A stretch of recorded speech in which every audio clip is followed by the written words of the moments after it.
दोस्तों आज हम बात करने जा रहे हैं साल 1969 से लेकर 1972 में आई फिल्मों के बारे में कि कैसे उस दौर में राजेश खन्ना की एंट्री होती है और कैसे उस दौर के बड़े बड़े सुपरस्टारों को उन्हें और उनकी फिल्मों को रास्ता देना पड़ा और कैसे उन बड़े सितारों ने राजेश खन्ना साहब के आगे घुटने टेक दिए। लेकिन कैसे एक स्टार ऐसा था जिस पर राजेश खन्ना तो क्या किसी के भी स्टारडम का कोई भी असर पड़ता नहीं दिखाई देता। दरअसल दोस्तों साल 1969 से साल 1972 तक राजेश खन्ना ही बॉक्स ऑफिस पर छाए हुए थे। वो भी ऐसे ही नहीं, जब राजेश खन्ना और शर्मिला टैगोर की फिल्म आराधना फिल्म रिलीज हुई तो इस फिल्म के सारे गीत चर्चा का विषय रहे। लेकिन कहते हैं कि इस फिल्म के एक गीत जो कि किशोर कुमार द्वारा गाया गया था और राजेश खन्ना और शर्मिला टैगोर पर फिल्माया गया था, उस गीत की आंधी से राजेंद्र कुमार, शम्मी कपूर और मनोज कुमार जैसे मेगा स्टार भी अपने आप को बचा ना सके।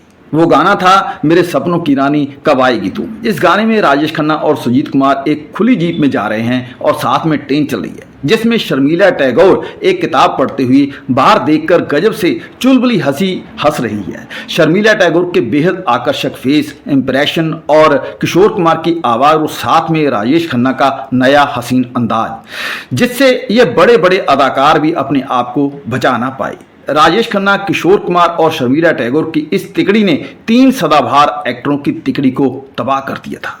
हालांकि अगर हम बात करें धर्मेंद्र की तो धर्मेंद्र के वर्चस्व को इस आंधी से तिनका भर भी फर्क पड़ता नहीं दिखाई देता। उस दौर में धर्मेंद्र एक ऐसे एक्टर थे जो बरगद की तरह फिल्म इंडस्ट्री और अपने फैंस के दिलों में बादशाह बरकरार रख पाए। साल 1969 से 1972 तक राजेश खन्ना ही राजेश खन्ना थे। उन 3 मेगा स्टार की सारी फैन फॉलोइंग मैच 1969 में ही राजेश खन्ना की दहलीज पर अपनी बाहें पसार कर बैठ गई थी और उन 3 सालों में राजेश खन्ना ने ऐसे ऐसे कीर्तिमान स्थापित किए जिसे आज तक बॉलीवुड का कोई भी सुपरस्टार हिला तक नहीं पाया। जैसे राजेश खन्ना ने उस दौर में लगातार 15 हिट फिल्में दी जो आज तक के हिंदी फिल्म जगत में एक कीर्तिमान है, रिकॉर्ड है, जिसे आज तक कोई भी एक्टर उस रिकॉर्ड को तोड़ नहीं पाया। कितने एक्टर आए और चले गए, लेकिन जो आंधी आराधना फिल्म के दौरान आई और जो निशान उस गाने की आंधी के दौरान बॉलीवुड को मिले, उन निशानों तक कोई भी फिल्म नहीं पहुंच पाई। हालांकि शायद आपको नहीं पता होगा कि ये गाना जो आपको दिखाई देता है कि राजेश खन्ना खुली जीप में बैठे हैं और शर्मिला टैगोर ट्रेन में बैठी है, इस गाने को देखकर आप ये अंदाजा बिल्कुल नहीं लगा सकते कि ये गाना राजेश खन्ना और शर्मिला टैगोर पर अलग अलग फिल्माया गया है। इस गाने के ज्यादातर दृश्य अलग अलग समय पर शूट किए गए थे। दरअसल इस गाने के फिल्मांकन के समय शर्मिला टैगोर सत्यजीत रे की फिल्म की शूटिंग में कहीं और व्यस्त थी, तो आराधना फिल्म के डायरेक्टर शक्ति सामंता ने पहले राजेश खन्ना के जीप में सफर करने के शॉट लिए तथा बाद में शर्मिला टैगोर के शॉट्स लिए और दोनों ने सीन अलग अलग शूट करने के बाद उन्हें जोड़कर गाना कंप्लीट किया गया। ज्यादातर दर्शक इस गाने को देखकर इस चीज का अंदाजा नहीं लगा सकते। और अब अगर हम बात करें राजेंद्र कुमार साहब की, तो उनकी कितनी फिल्में सुलझ डुबरी थी, ये शायद एक वक्त ऐसा भी आया था उन्हें खुद भी पता नहीं रहता था।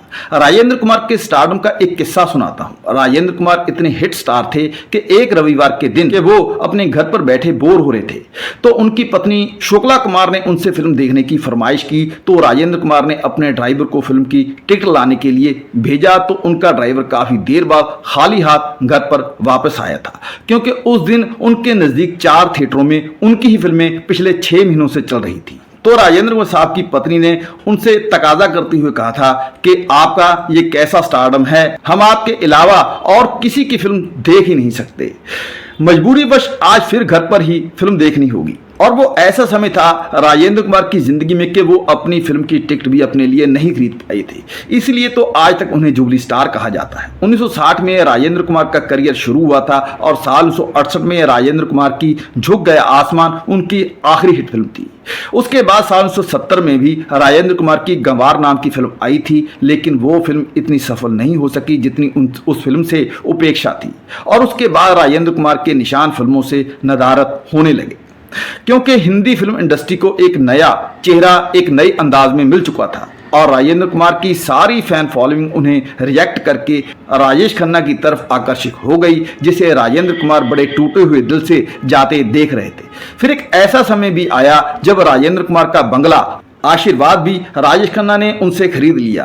राजेंद्र कुमार अपना स्टारडम के साथ साथ अपनी प्रॉपर्टी भी राजेश खन्ना को देकर चरित्र भूमिकाएं करते रहे। साल 1970 से साल 1980 तक उन्होंने कैरेक्टर रोल ही किए।